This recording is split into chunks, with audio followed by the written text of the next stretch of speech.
많은 이제 현대 크리스찬들이 한국의 기독교인들도 이제 이슬람교에 대해서 굉장히 많이 반대하는 그러한 이야기들을 많이 하는데요. 타 종교, 심지어 로마 카톨릭이나 아니면 현대화된 기독교보다도 그냥 외형적으로 봐서 이슬람교가 잘하는 게 두 가지가 있더라고요. 첫째는 남색하는 자들에 대해서 용납하지 않는 것이죠. 두 번째는 이런 우상, 조형, 사람 닮은 인형들 이렇게 주렁주렁 매달아 놓지 않는 것. 그렇죠. 이 두 가지는 이슬람교가 종교적으로 다른 종교보다 나아요.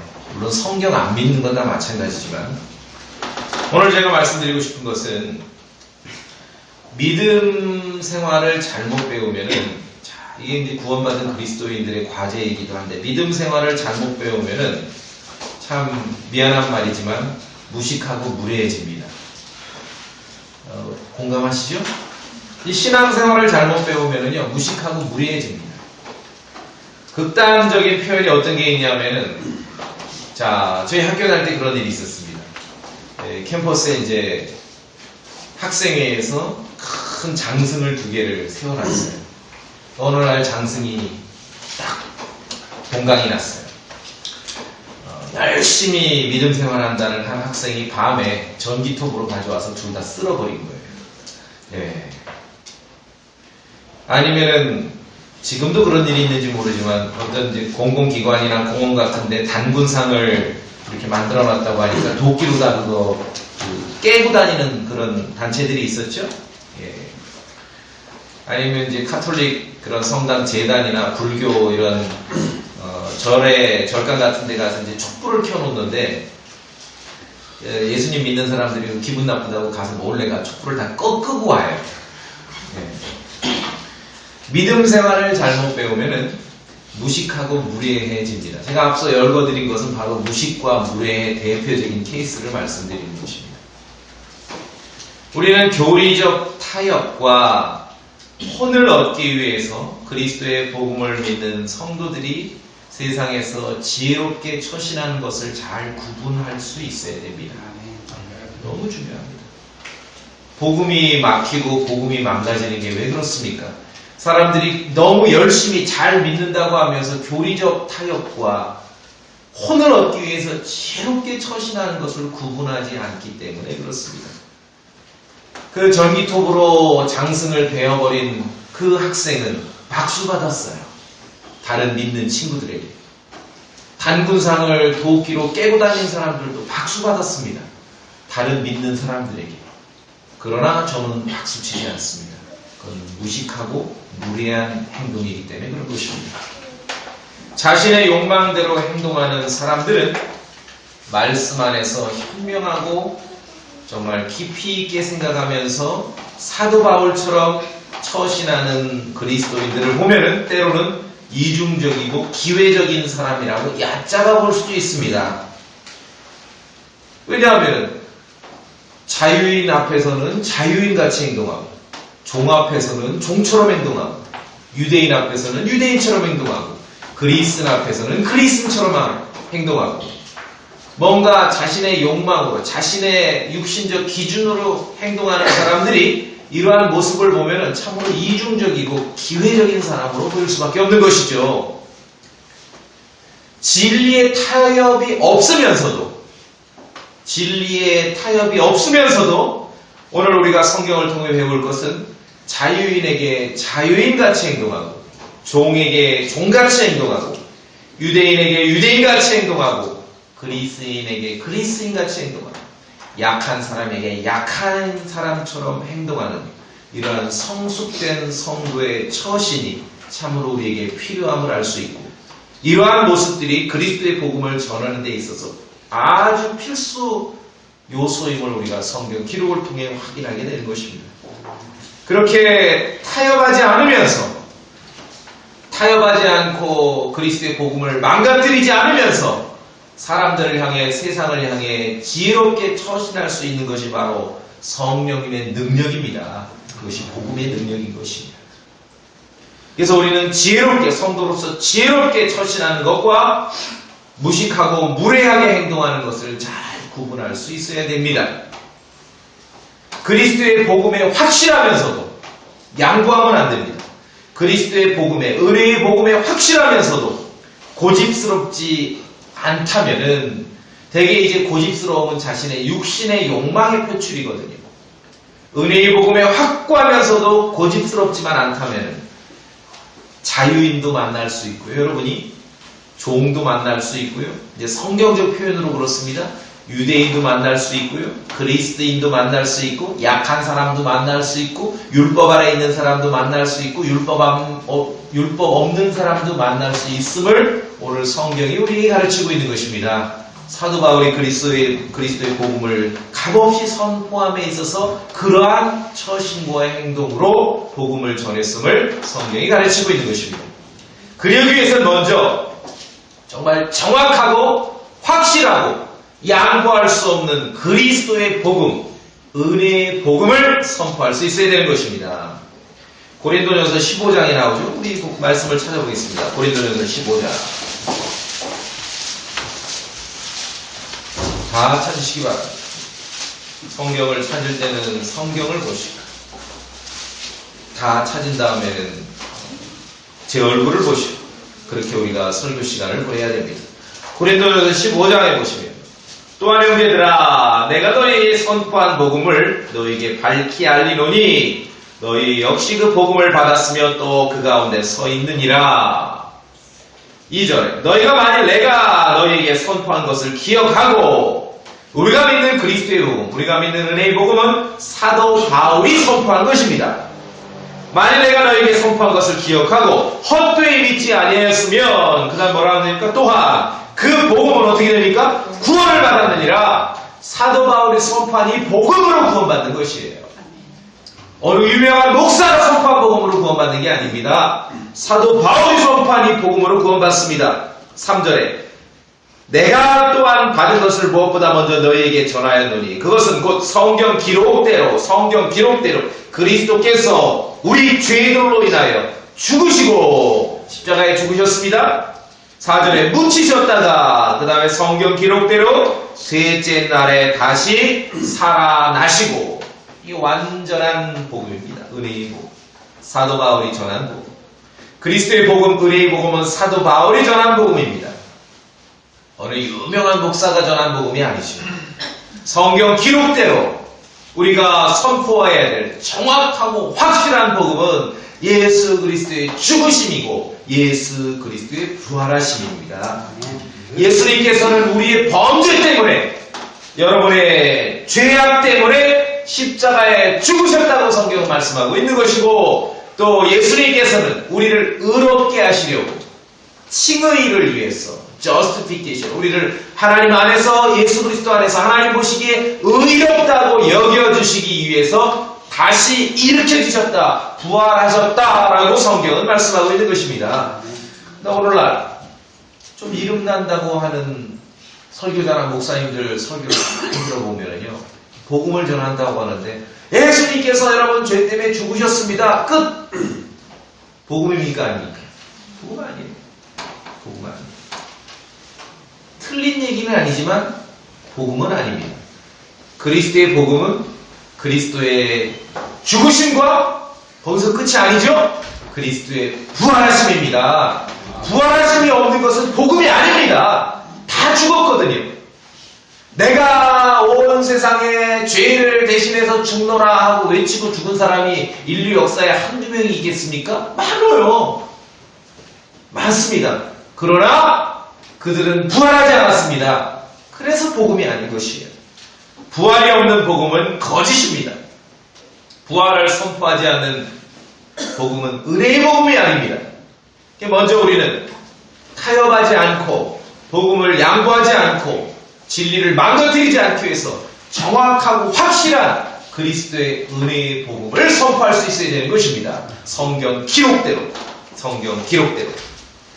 자, 그래서 사도 바울에게 있어서는 그리스도의 복음을 선포하는 데 있어서 자유인이나 종이나 유대인이나 그리스인이나 약한 자나 강한 자의 차이가 없었습니다. 바울에게 있었습니다. 왜? 모든 사람이 죄를 지어 하나님의 영광에 이르지 못하기 때문에 그렇습니다. 전혀 차이가 없어요. 세상에서의 그 사람의 어떠함과 세상에서의 지위와 세상에서 어떤 신분의 차이가 없습니다. 사도 바울은 육신을 입고 있지만 전혀 그러한 기준에 의해서 복음의 차이를 두지 않았던 것입니다. 그는 교육받은 정통 유대인이면서도 그는 그리스 아테네에 가서 고대 그리스 철학자들과도 대등하게 대화할 수 있었습니다. 전혀 위축되지 않았습니다. 그 철학자들 앞에 가서 전하는 복음은 무슨 한 단계 업그레이드된 또 다른 복음을 전하는 것이 아닙니다.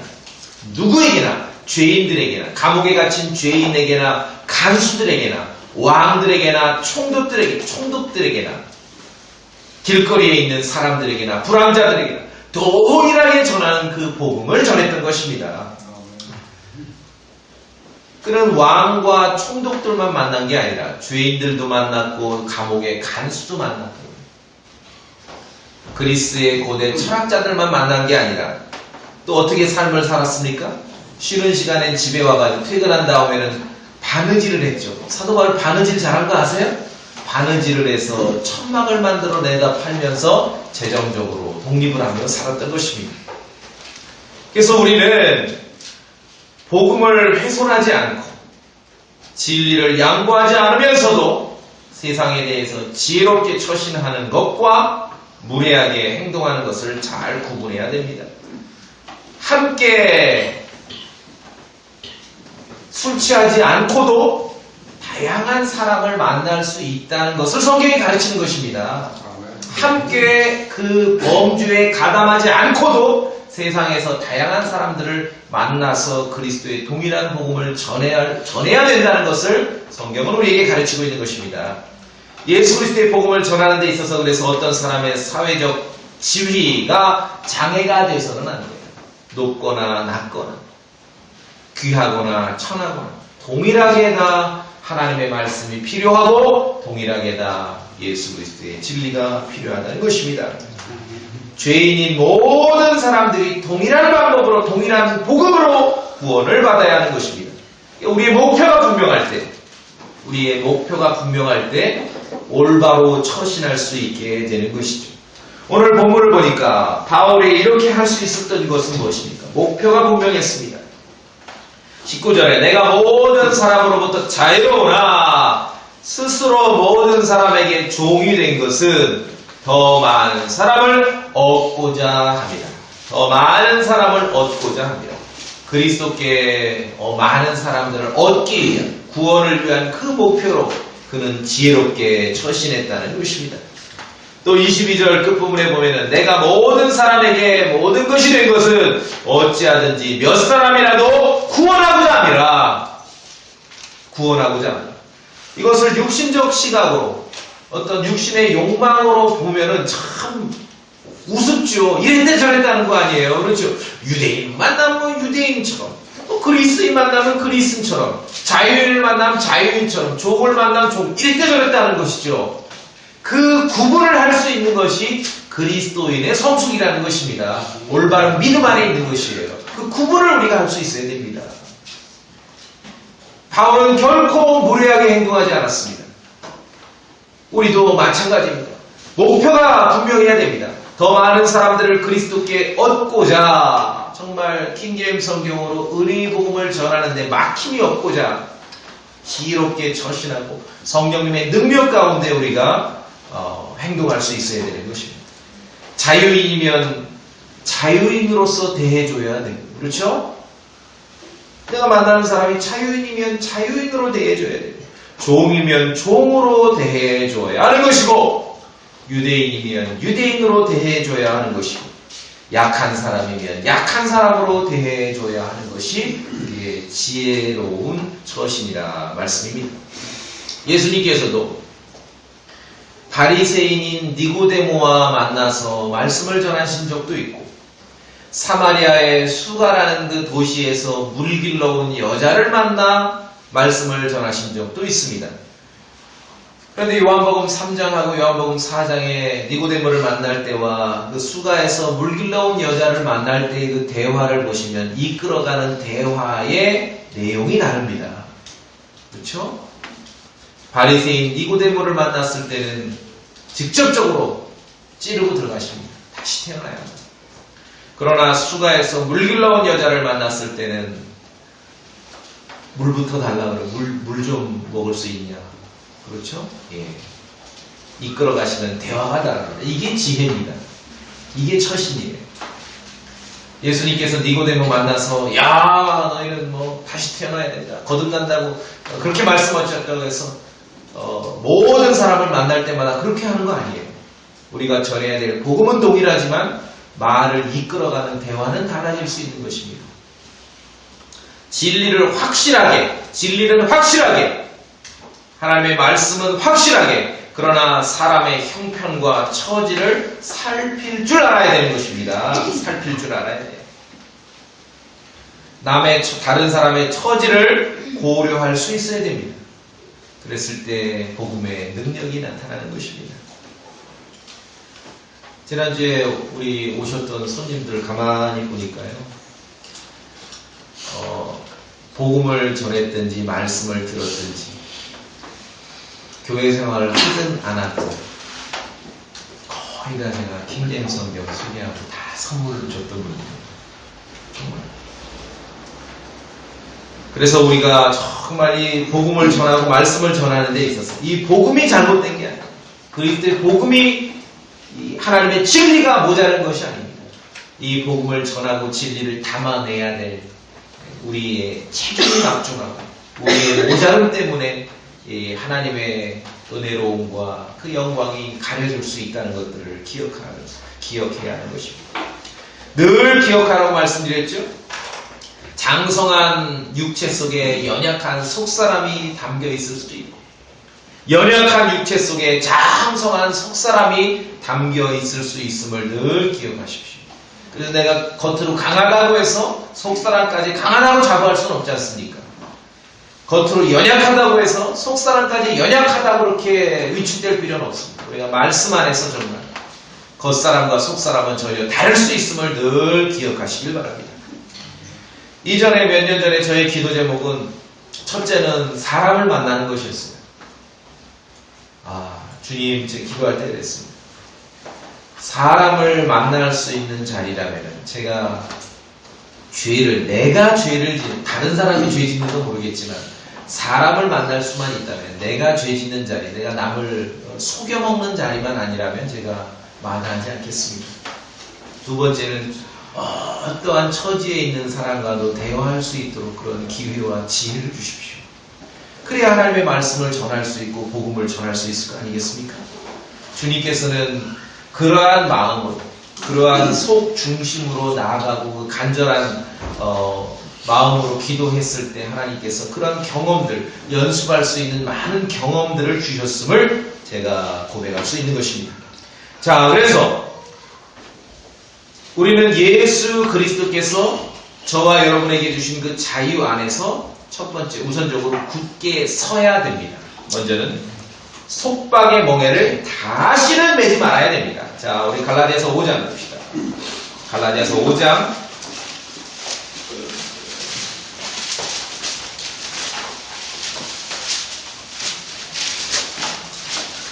1절 5장 1절 자, 함께 읽어보겠습니다. 갈라디아서 5장 1절 5장 1절입니다. 시작. 그리스도께서 자유로 우리를 자유롭게 하셨으니 그러므로 그 자유 안에 굳게 서고 다시 속박의 멍에를 매지 말라. 그리스도께서 우리에게 자유를 주셨습니다. 이 복음의 자유가 항상 우리와 함께, 여러분과 함께 있어야 됩니다. 속박의 멍에 다 종로로 타죠. 어떤 규율 가운데 신앙생활하는 사람들은 이 속박의 멍에 속에 있는 거죠. 뭐가 맞냐면은 요새 이제 유행하는 말이 있잖아요. 어떤 법에, 하나님의 법에 심지어 이렇게 순종하고 복종한다고 하는데 이게 마음으로부터 진심으로 이루어지는 게 아니라 그렇게 안 하면은 막 저주받을 것 같고, 그렇게 안 하면은 큰일 날 것 같은 그런 두려움, 공포심에서, 전적으로 공포심에서 복종하고 순종할 수 있어요. 유행하는 말로 영혼 없는 복종. 그렇죠? 이게 속박의 몽해예요. 종교적인 속박 가운데 사는 사람들은 실제로 영혼 없는 순종을 하는 거예요. 마음에 동의가 되지 않는 복종. 왜? 그렇게 안 하면은 저주받을 것 같고, 그렇게 안 하면은 큰일 날 것 같은 그런 전적인 두려움 가운데 그런 일을 하는 것이죠. 그렇게 행하는 것이죠. 그렇게 살던 우리들을 이제 그리스도께서 자유를 주셨습니다. 우리에게 자유롭게 하셨습니다. 자유라는 것은 순종하지 말라는 게 아니라, 복종하지 말라는 게 아니라, 영혼 없는 복종이 아니라 이제는 마음으로부터 나온, 하나를 순종하더라도, 하나를 복종하더라도 마음에 동의가 있는 순종, 마음에 동의가 있는 복종, 그게 자유로운 삶이라는 것입니다. 아시겠죠? 그게 자유예요. 예수 그리스도 안에서 그래서 자유에 이르렀습니다. 그런데 문제는 이 자유를 육신을 위한 기회로 쓰지 말라는 거죠. 서로 섬기라 그랬습니다. 이 자유를 섬기는 일도 영혼 없는 섬김 다 알아요. 섬김 받는 사람도 짜증나요. 사실은 영혼 없는 섬김은 하나를 섬기더라도, 한 번을 섬기더라도 내 마음에 동의가 되고 내 마음으로부터 나오는 그런 섬김일 때 그리스도께서 주시는, 우리에게, 여러분에게 주신 그 자유를 가지고 육신을 위한 기회가 아니라 서로 섬기는 데 사용하게 되는 것입니다. 또 서로 섬길 뿐만 아니라 더 많은 사람들을 그리스도께 얻어오는 기회로 삼고자 이 자유를 때로는 스스로 절제할 수도 있어야 된다는 것입니다. 무슨 말씀이냐면, 예배당에 오면요, 이제 성도들 만날 때도 마찬가지고, 밖에 나가 세상 사람들 만날 때도 마찬가지고, 그리스도 안에서 그러니까 자유를 얻었기 때문에 하고 싶은 말 다 해도 돼요. 여러분이 하고 싶은 행동 다 해도 됩니다. 그리스도께서 자유를 주셨지 않습니까? 원칙적으로 그렇습니다. 그런데 중요한 것은 그 자유를 섬기는 데도 써야 되고, 구원받지 않은 사람들을 그리스도께 이겨오는데도 이 자유를 써야 되기 때문에 내가 하고 싶은 말 다 하고 하고 싶은 행동 다 하면은 그렇게 될 수가 없지 않습니까? 그렇죠? 그래서 스스로 절제할 수도 있어야 된다는 것입니다. 절제할 수도 있어요. 절제할 수도 있어요. 뭐가 같냐면은, 한국엔 유대인들이 별로 없어요. 예를 들자면은, 유대인 친구가 있어요. 유대인, 이스라엘 사람이에요. 정통 이스라엘 사람이에요. 함께 이제 식사를 해요. 점심 먹자고 초대를 받았습니다. 그 정통 유대인하고 이제 레스토랑 가서 점심 먹는데 뭐 먹으려고 딱 주문해요. 나 오늘 돼지고기 볶은 거. 뭐예요? 돈가스. 무식한 거죠. 무례한 겁니다. 무슨 말씀인지 아시겠습니까? 이게 무례한 거예요. 친구에게 이렇게 초대받았으면 굳이 그날 그 시간에 돈가스 안 먹어도 되잖아요. 그게 절제입니다. 아시겠습니까? 예. 무슨 교리적으로 타협한 그 얘기가 아니라 그게 절제예요. 그 순간에 그 장소에서 그거 좀 절제해도 되지 않습니까? 돼지고기 안 먹어도. 그날 안 먹으면 죽어요? 그게 절제라는 것입니다. 여러 가지로 우리가 실제 삶에서 적용할 수 있습니다. 자유를 알고 섬기고, 자유를 알고 그리스도의 복음을 선포하는 데 있어서 사도 바울과 같은 심정으로 행할 때 우리가 은혜의 복음, 정말 이 올바른 성경, 킹제임스 성경으로 은혜의 복음을 전하는 일이 더 왕성하게 활기차게 될 수 있다는 것입니다. 그렇지 않으면 무례한 거죠. 여러분 이거 아세요? 사람들이, 세상 사람들도요, 진리를 전하기만 한다고 때로는 싫어하는 거 아닙니다. 정말 싫어하는 거 뭡니까? 무례하면 싫어해요. 무례하면 싫어합니다. 작년인가 재작년에 중국 저 서부 지역 간 조선족인데, 조선족 목사인데, 저는 처음에 이슬람교인 줄 알았어. 이슬람교 왜 왔지? 말도 안 통할 때. 이슬람 사람처럼 도포를 입고 수염을 기르고 이렇게 머리도 막 완전히 뭐 이슬람 사람.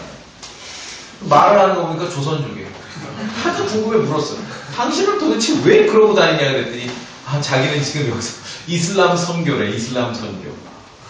수염 안 기르면 말도 못 건데 그 사람들에게. 무슨 말씀인지 아시겠죠? 이슬람 선교한다면서 이렇게 깨끗이 밀고 가면 그 사람들이 저 사람 좀 이상한 것 같아. 어떤 교리적인 타협과 진리를 양보하지 않으면서 이렇게 우리가 지혜롭게 처신하는 것은 참으로 필요하다는 것입니다.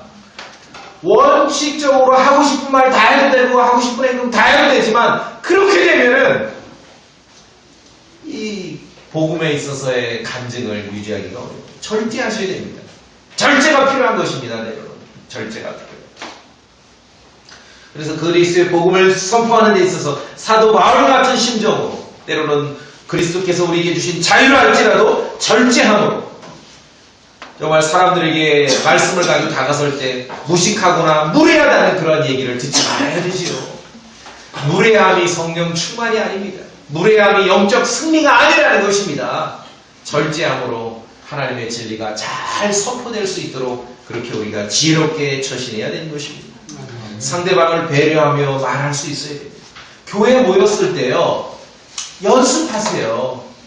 교회에서는 조금 좀 모자라도 다 양해가 되잖아요. 그렇죠? 함께 모였을 때 상대방을 배려하며 대화하는 것, 상대방을 배려하며 행동하는 것을 연습을 하시라고요. 아이들에게 그런 것들을 가르치는 것입니다. 어른들도 말씀 안에서 그런 걸 배우는 것입니다.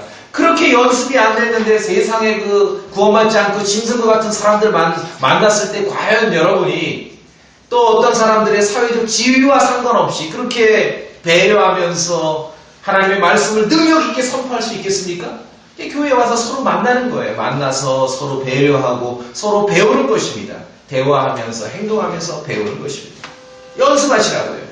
그랬을 때 그리스도의 복음을 전할 때 능력 있게 전할 수 있게 되는 것입니다. 구원을 위해서라면 이 킹제임스 성경 우리가 은혜의 복음으로 킹제임스 성경으로 은혜의 복음을 전하기 위해서라면은 상대방이 처해 있는 그 특수한 입장을 좀 고려해주고 배려할 수 있는 그러한 성숙한 그리스도인이 되어야 하는 것입니다. 그것이 너무 필요한 것이에요. 하고 싶은 말 다 하고 하고 싶은 행동 다 하는 건 시장이죠, 시장. 젊은 분들, 우리 젊은 자매님들 시장 잘 안 가죠? 마트로 많이 가시잖아요. 제가 한번 물어봤어요. 저도 관심이 있어서. 교회, 우리 성도뿐만 아니라 밖에서 이제 젊은 그 여성들에게 물어봤어요.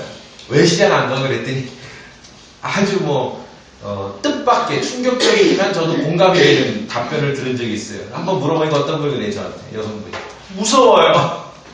시장 가면 무섭대요. 뭐 잘못하면 그냥 막. 그렇죠? 예. 정말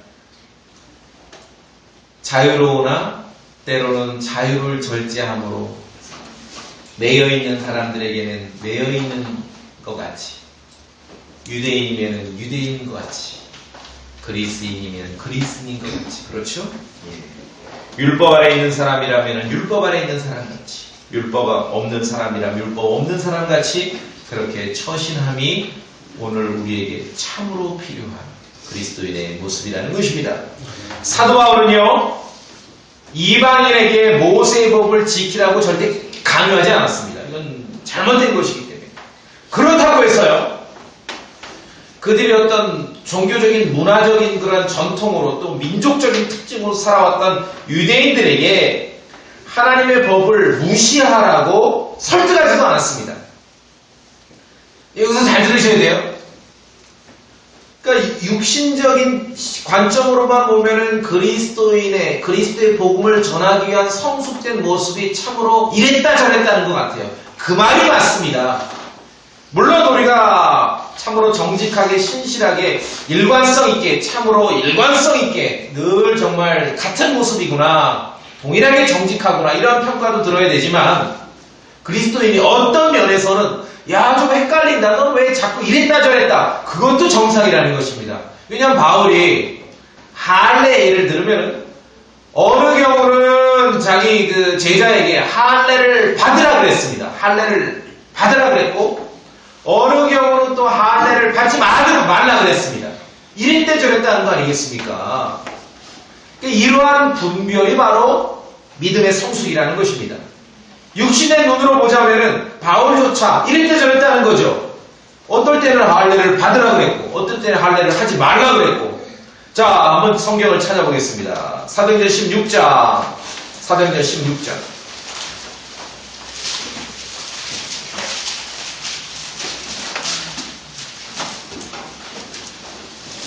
참으로 매우 중요한 것입니다.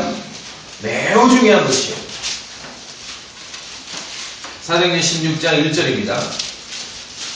자, 제가 봅니다. 그때에 그는 바울이죠. 더베와 루스트라에 이르렀는데 보라 거기에 디모데라는 이름의 어떤 제자가 있더라. 자, 디모데가 나옵니다. 그는 어떤 여인 곧 믿는 유다 여인의 아들이었으나 그의 아버지는 누굽니까? 그리스 사람이더라. 야, 유대인하고 그리스인하고 디모데는 어떻게 보면 혼혈이죠. 그는 2절에 루스라와 이고니움에 있던 형제들로부터 좋은 평판을 받더라. 3절 다 같이 읽겠습니다. 3절 시작. 바울이 그를 데리고 가야 할 때 그 지역에 있는 유대인 그거이나요. 그를 데려다가 그에게 할례를 행하니 이는 그들이 그의 아버지가 그리스 사람인 줄 다 알았기 때문이더라. 아버지는 그리스인이지만 어머니는 유대인이에요. 절반은 유대인이에요. 근데 이 지역에서 주로 지금 이 선교의 대상, 사역의 대상이 이제 유대인 중심이었어요. 처음엔 다 유대인 중심이에요.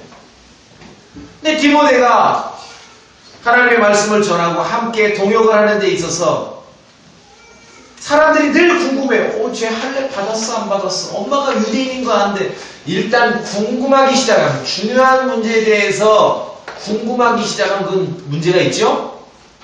그래서 궁금증을 없애야 됩니다. 할례 받은 것이죠. 그래서 디모데에게 할례를 행한 것입니다. 할례를 받으라고 한 것입니다.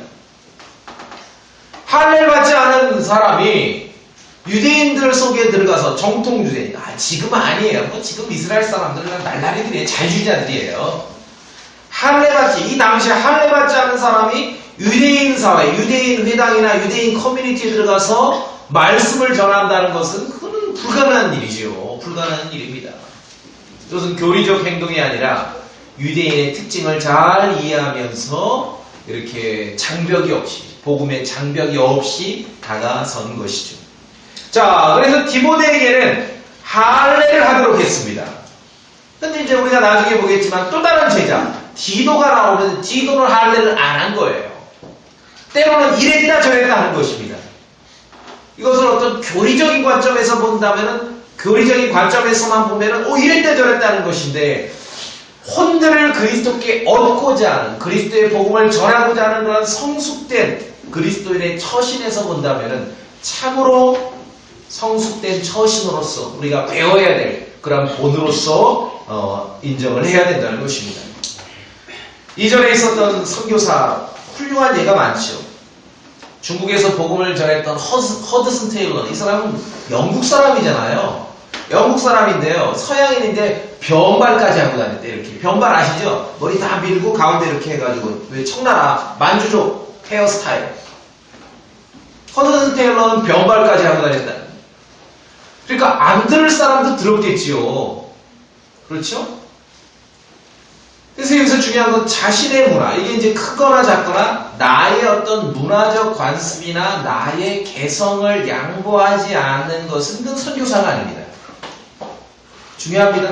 뭐 해외에 가서 복음을 전하거나 우리가 삶 가운데 그리스도인으로서 말씀을 전하기 위해서 살아갈 때도 마찬가지예요. 나의 문화적 관습이나 나의 독특한 특징을 양보하지 않는 사람은 결코 선교사가 아니고 복음 전도자가 아니라는 것이에요. 복음 전도자가 아닙니다. 말씀드렸잖아요. 유대인 친구와 점심 식사를 하면서 굳이 돈가스를 시켜 먹는 사람 절대 복음 전도자가 될 수 없는 것입니다. 성숙된 그러한 그리스도인의 처신을 배워야 하는 것입니다.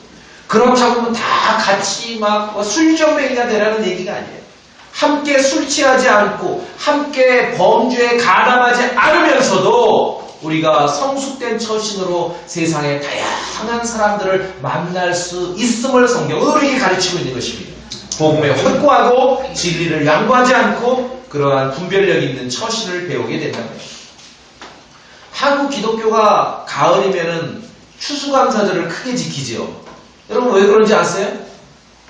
여러 가지 이런 주장을 하는데요. 제 이유는 간단합니다. 한국 기독교가 추수감사절을 크게 지키는 이유는요. 이 나라의 이 조선 땅의 초기에 미국 중심, 북아메리카 중심으로 선교가 이루어졌기 때문에 그렇습니다. 만약에 영국 중심으로 선교가 이루어졌다면 제 생각에 아마 11월 5일 가이 포커스 데이를 지킬 수도 있는 것이에요. 무슨 말씀이냐? 문화적 관습이나 개인의 어떤 독특한 특징, 개성을 양보하지 않고 절제하지 않는 사람은 선교사이거나 복음 전도자가 아니라는 것이죠. 오늘 성경이 우리에게 가르치는 건 그 내용이라는 것입니다. 그 내용이에요. 그래서 바울은 말합니다. 유대인들에게 내가 유대인같이 된 것은 유대인들에게 유대인같이 됩니다.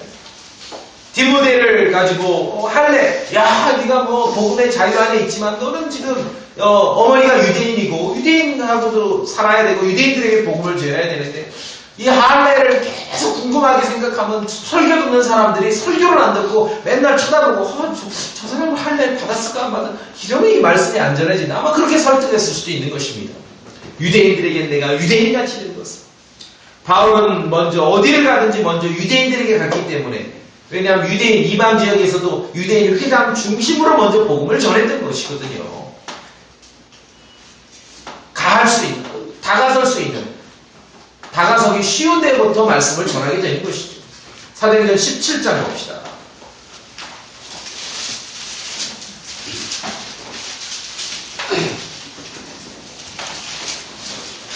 사도행전 17장에 보시면 1절에 이제 그들이 암피폴리스와 아폴로니아를 지나 데살로니가에 이르렀는데 거기에 뭐가 있습니까? 유대인들의 회당이 있으므로 유대인들의 회당 사도 바울이 결코 유대인들의 회당을 무시하고 선교하지 않았다는 것이 유대인들의 회당이 있으므로 바울이 자기 관례대로 그들에게로 들어가 새 안식일에 성경 기록들을 인용하여 그들과 토론하며 그리스도께서 반드시 고난을 받고 죽은 자들로부터 다시 일어났어야 함을 설명하고 주장하며 또 내가 너에게 선포하는 이 예수님이 그리스도시라 하니 자기 관례대로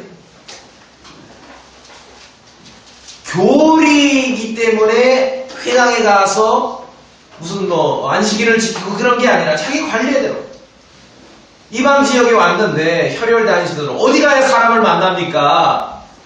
유대인의 회당에 가 자기도 유대인이니까 거기 가면 사람들 만나기도 쉽고 대화하기도 좋을 거 아니겠습니까? 또 정통 유대인이니까 자기 관례대로 그렇게 해서 하나님의 말씀을 전할 수 있었다는 거예요. 단순한 것 같지만 참으로 성숙된 그런 복음 전도자의 모습이라는 것입니다. 예수님께서 육체로 오셔서 사람의 모습이 되셨고 율법 아래 오셨고 할례자들의 사역자가 먼저 되셨다라고 성경은 말씀하고 있는 것이죠. 하나님의 일에도 그래서 순서가 있고 질서가 있는 것입니다. 그것을 알 때 하나님의 일이 잘 이루어지는 것이에요. 그렇죠?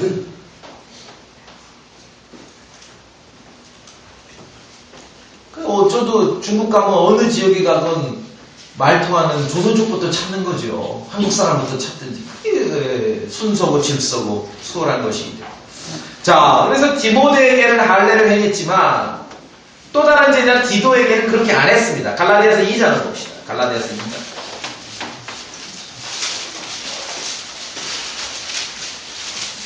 (2장 3절)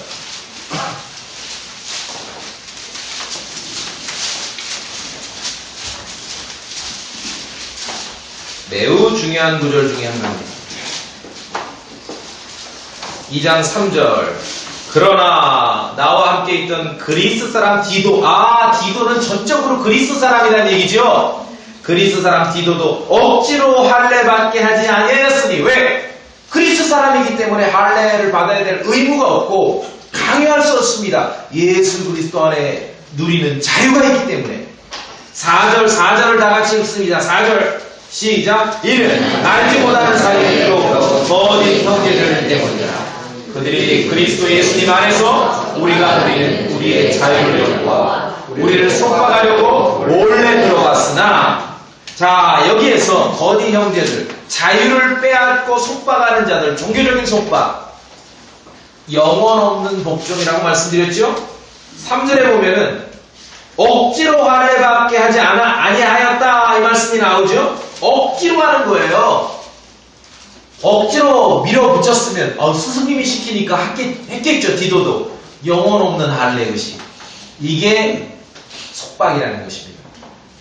한 번을 하더라도 내가 마음에 동의가 되는 그 일이 아니라, 한 번을 하더라도 마음으로부터 순종으로 이루어지는 일이 아니라 막 옆에서 몰아치면은 영혼 없는 복종, 영혼 없는 순종, 영혼 없는 할례, 이게 바로 그리스도께서 주신 자유를 빼앗아 버리고 다시 속박의 그런 종의 속박으로 다시 돌려버리는 그런 일이라는 거예요. 우리가 지켜야 됩니다. 여러분 아주 지켜내셔야 됩니다. 이 종교적인 속박으로부터 지켜내셔야 됩니다.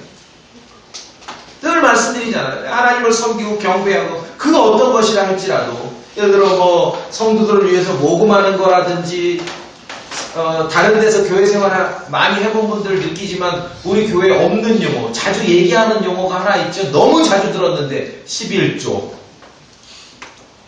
뭐 있다 없다 그 얘기가 아니라 영혼 없는 11조는 의미가 없다는 거죠. 한 번을 하더라도 내 마음의 동의가 되는 것이 중요하다는 것이죠. 이게 그리스도께서 우리에게 주신 자유입니다. 아시겠죠? 예. 그렇기 때문에 디도는 억지로 할례밖에 하지 않았습니다. 왜? 억지로 하는 거 영혼 없는 일이기 때문에. 한 번을 하더라도 여러분 마음으로부터 동의가 돼서 마음으로부터 순종이 돼서 할 때 하나님께서 그 일을 기뻐하시는 것입니다. 복음의 진리가 사라져버리지 않게 우리가 진리를 지키면서 사람들을 향해서 지혜롭게 처신할 수 있도록 늘 고민하고 묵상하고 교회에 모였을 때 연습하고. 얼마나 좋습니까? 밖에 나가면 전부 내 친구들, 나와 같은 사람들만 만나는데 예배당에 모이면 작든지 크든지 나랑 다른 사람들하고 만나지 않습니까? 연습하는 거예요.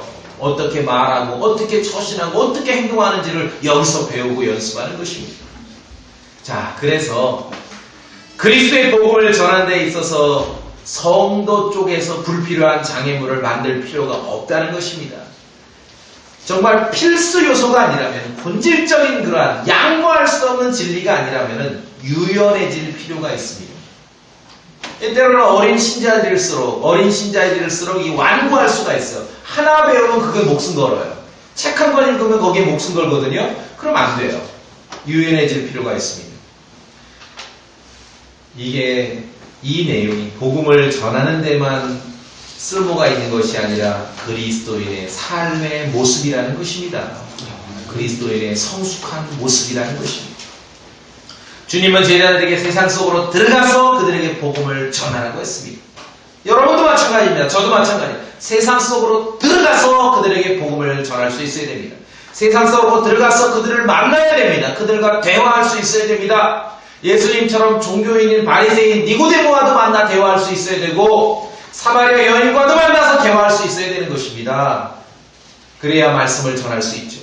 그렇다고 해서 그들을 인정하고 그들과 동의하고 그들과 섞여 함께 살라는 건 아니죠. 함께 술 취하라는 것이 아니고 함께 범죄에 동참하라는 건 아닙니다. 그러나 자유인처럼 다가서고, 유대인에게 유대인처럼 다가서고, 율법 아래 있는 사람이든 율법 없는 사람이든 약한 자이든 강한 자이든 그들의 처지에 맞게 다가섬으로 그들의 혼을 그리스도께 이겨올 수 있어야 되고 얻어올 수 있어야 되는 것입니다. 이 마음, 이 태도가 구원받은 그리스도인의 성숙된 신앙생활이라는 것입니다. 그럼 매사에 복음의 능력과 성령님의 능력에 이끌림을 받아요. 매사에 그러면 절대로 무식하거나 무례하다는 소식을 듣지 않는 것이에요. 아시겠죠? 유대인 친구와 점심 먹을 때 메뉴는 정해졌죠? 돈가스 아닌 것. 그게 성숙한 처신입니다. 그게 성숙한 처신입니다. 점잖은 자리에 식사 초대를 받았는데 나는 이거 안 먹어. 나는 이거 안 좋아해. 그거만 빼고 굳이 그럴 건 없죠. 그날은 조금 먹어도 돼. 먹어도 안 체해요. 먹으세요. 지식으로 인해 교만함보다 정말 믿음의 성수간의 성도다운 그리스도인다운 태도, 이것을 배워서 잘 구분할 수 있어야 됩니다. 교리적인 타협과 믿음 안에서 사람에 대한 예의를 지키는 것을 잘 구분하시기 바랍니다. 아시겠죠? 예, 절대 그리스도인은 무례하다는 얘기를 들으면 안 돼요. 세상 사람들도 무식하고 무례한 사람 절대 존경하지 않습니다. 아까 말씀드린 대로 장승을 톱으로 쓸어버린다든지, 이게 사실 구약적인 관점에서 나오는 행동들이에요. 단군상을 도끼로 깨버린다든지, 남의 종교 재단에 켜놓은 촛불을 몰래 꺼버리고 도망온다든지, 이런 것들은 쓸데없는 무례함입니다. 그거 한다고 해서 한 사람이라도 구원받을 수 있는 거 아닙니다. 구원은 여러분 입으로 은혜의 복음이, 그리스도의 죽으심과 부활하심이 선포될 때 구원의 역사가 나타나는 것입니다. 복음의 능력은 때와 장소를 구분할 수 있는 것입니다. 그런 지혜를 달라고 기도하십시오. 그럴 때 무슨 말로 시작해야 할지를 알게 되는 것입니다. 그렇게 되면은요, 바울처럼 자유인도 만나고 종도 만나고 유대인도 만나고 그리스 사람도 만나고 율법 아래, 법 아래 있는 사람도 만나고 법 아래, 법 없는 사람도 만나고 약한 사람도 만나고 강한 사람도 만나고 모든 사람을 만나고